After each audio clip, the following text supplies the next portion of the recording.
ಗೋಡೆ ಹತ್ತುವರೆಗೆ ಈ ಗೋಡೆ ಹತ್ತು ಎಲ್ಲ ಸಾಧ್ಯಗಳಿದ್ದಾವೆ. ಇರಾನ್ ಅಂತ ಸೀಸ್ ಫೈರ್ ಇಲ್ಲ ಯುದ್ಧ ಆಗೇ ಹೋಗ್ರಿ ಅನ್ನುವಂಥದ್ದು. ನಾವು 50 ವರ್ಷ ತಯಾರಿ ಮಾಡ್ಕೊಂಡಿವತ್ತು ಅಂತ ಇದ್ದಾರೆ. ಅದು ಎಷ್ಟು ಸತ್ಯ ಎಷ್ಟು ಸುಳ್ಳು ಗೊತ್ತಿಲ್ಲ. ಆದರೆ ಈಗಿನ ಪ್ರತಿಭಟನೆ ನೋಡಿದಾಗ, ಅಮೇರಿಕೆಯ ಮೇಲೆ ದಾಳಿ ಮಾಡೋದನ್ನು ನೋಡಿದಾಗ, ಅದರಲ್ಲೂ ಅರಬ್ ದೇಶದಲ್ಲಿ ಇರುತ್ತಿರುವಂಥ ಅಮೇರಿಕೆಯ ಈ ಸಂಸ್ಥೆಗಳನ್ನು ಅಥವಾ ಈ ಸೊಸೈಟಿಗಳನ್ನು, ಈ ಸಂಘಗಳನ್ನು, ಶಾಲೆ ಕಾಲೇಜುಗಳನ್ನು ಧ್ವಂಸ ಮಾಡುವಂಥ ಪ್ಲ್ಯಾನ್ ಮಾಡೋದನ್ನು ನಾವು ಈಗ ನೋಡ್ಕೊಂಡಿವಿ.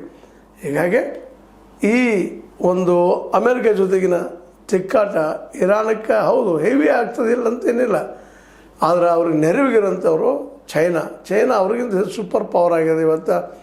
ಮತ್ತು ಈ ಸದ್ಯದಲ್ಲಿ ಅವರೆಲ್ಲ ಮ್ಯಾನುಫ್ಯಾಕ್ಚರಿಂಗ್ ಭಾಳ ಡೆವಲಪ್ ಆಗಿದ್ದಾರೆ. ಚೈನಾದವರು ಅನೇಕ ದೇಶಗಳಿಗೆ ತಮ್ಮ ಮ್ಯಾನುಫ್ಯಾಕ್ಚರ್ಡ್ ಮಟೀರಿಯಲ್ಗಳನ್ನು ಕಳಿಸ್ತಾ ಇದ್ದಾರೆ. ಎಲ್ಲ ರೀತಿಯ ಗಳಿಕೆಯಲ್ಲಿ ಸಾಕಷ್ಟಾಗಿದೆ. ಹೀಗಾಗಿ ಅಮೇರಿಕಾ ವಿರುದ್ಧ ಚೈನಾ ಇವತ್ತು ಗಟ್ಟಿಯಾಗಿ ನಿಲ್ಲುವಂಥ ಸ್ಥಿತಿಯಲ್ಲಿ ಇಂಡಿಯಾದ ಪರಿಸ್ಥಿತಿ ಏನು ಅನ್ನೋದು ಪ್ರಶ್ನೆಗಳಿದ್ದಾವೆ.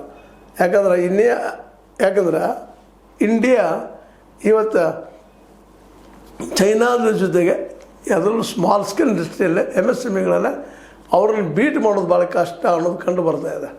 ಈ ಎಲ್ಲ ನೆಲೆಗಟ್ಟಿನಲ್ಲೇ ಇವತ್ತು ನಾವು ಹೇಳಬೇಕಾಗಿದ್ದು, ನಾವು ಚರ್ಚಿಸ್ಬೇಕಾಗಿದ್ದು ಏನಪ್ಪ ಅಂತಂದ್ರೆ, ಅಮೇರಿಕಾ ಇದ್ದಿದ್ದು ಯುದ್ಧ ಮಾಡಿದರೆ ಎಷ್ಟು ಲಾಭ ಆಗ್ಬೋದು, ಒಂದು ವೇಳೆ ಮಾಡದೇ ಇದ್ದರೆ ಎಷ್ಟೆಷ್ಟು ಲಾಸು ಆಗ್ಬೋದು, ಯುದ್ಧ ಮಾಡಿದರೆ ಲಾಸ್ ಎಷ್ಟಾಗ್ಬೋದು ಅಥವಾ ಯುದ್ಧ ಮಾಡದೇ ಲಾಭ ಎಷ್ಟಾಗ್ಬೋದು, ಇವುಗಳನ್ನ ಸಹಿತ ಇವತ್ತು ಕ್ಯಾಲ್ಕುಲೇಷನ್ ಮಾಡ್ತಾಯಿದ್ದ.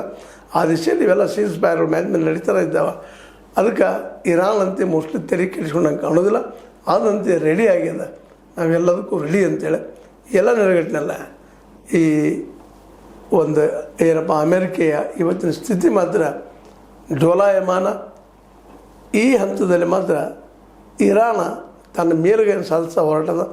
ಮುಂದಿನ ದಿನದಲ್ಲಿ ಏನು ಮಾಡ್ಬೋದು ಅನ್ನೋದನ್ನು ನಾವೆಲ್ಲರೂ ಕಾದು ನೋಡಬೇಕಾಗಿದೆ ಅಂತ ಹೇಳ್ತಾ, ಇದು ನಿಮಗೆ ಲೈಕ್ ಆಗಿರ್ಬೋದು. ಲೈಕ್ ಮಾಡಿ, ಶೇರ್ ಮಾಡಿ, ಕಾಮೆಂಟ್ ಮಾಡಿರಿ. ಜೊತೆಗೆ ಸಬ್ಸ್ಕ್ರೈಬ್ ನಿಲ್ಲಿಸ್ಬಿಡ್ರಿ. 16 ನ್ಯೂಸ್ ಅರ್ಥಾತ್ ಸಿದ್ದರಾಮಯ್ಯದು ಸತ್ಯದ ಕೈಗಂಡಿ ವಂದನೆಗಳು.